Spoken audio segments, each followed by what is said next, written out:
Alors, deuxième tutoriel, celui-ci m'a été demandé par une étudiante qui m'a expliqué qu'elle voulait qu'on ait un contact form pour que les visiteurs de votre site puissent vous envoyer un email directement sans passer par votre boîte, sans passer par leur boîte de messages. Donc, je vais vous montrer comment on fait. Comme d'habitude, je vais me minimiser, hop, et on va commencer par aller visiter la page contact pour aller voir à quoi elle ressemble pour l'instant.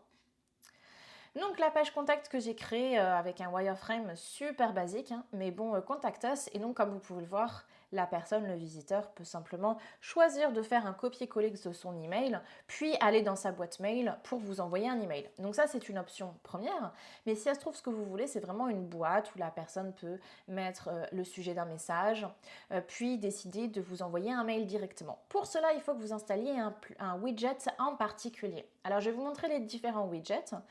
On va aller dans extension, puis dans extension, on va faire ajouter une extension et on va taper contact form.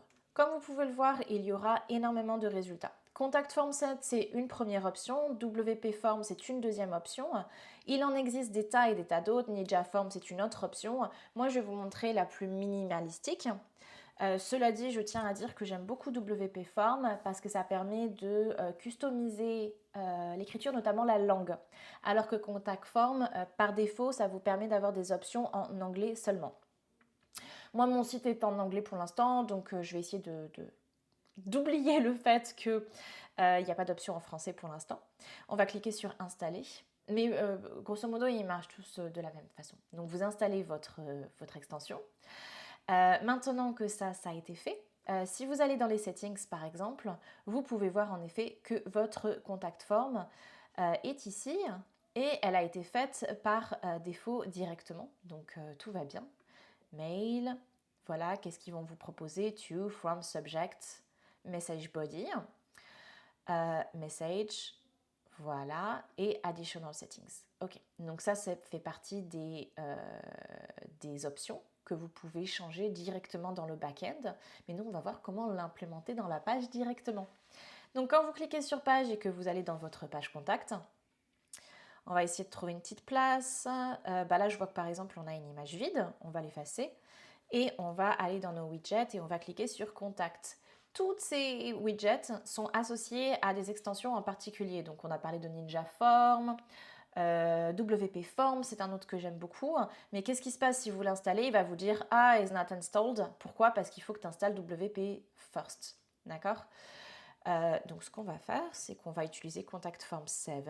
Pourquoi? Parce que celui-là a été installé. Et il suffit dans Contenu d'appuyer sur Contact Form 1 et hop, automatiquement, on a une boîte qui se met en place. Alors ici, c'est pareil, hein, c'est comme tous les widgets d'Elementor. Vous avez plusieurs options d'un point de vue du contenu, de l'aspect stylistique. Hein, vous pouvez vraiment changer son apparence de manière avancée aussi. Il y a beaucoup d'options. Je ne vais pas nécessairement vous montrer tout un par un, mais n'hésitez pas à le tester.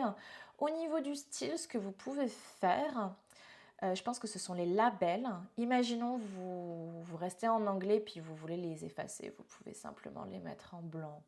Voilà, comme ça au moins il n'y a plus de texte. Voilà. Et par exemple, vous pouvez décider de dire contenu et de dire form title. Et puis vous mettez un titre et puis vous pouvez mettre écrivez avec un Z votre message ci-dessous. Voilà, je vous montre juste un petit... quoique les titres, ils sont un peu gros, mais je suppose on peut probablement le customiser dans la tab style. Mais imaginons, vous trouvez que les titres sont un peu gros, vous pouvez simplement écrire ici, écrivez votre message ci-dessous. Voilà.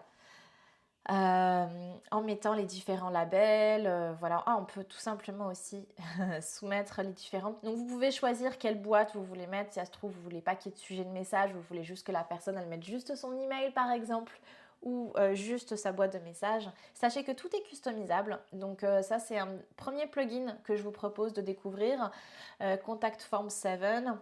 Qui est assez simple, mais n'hésitez pas à choisir WP Form également.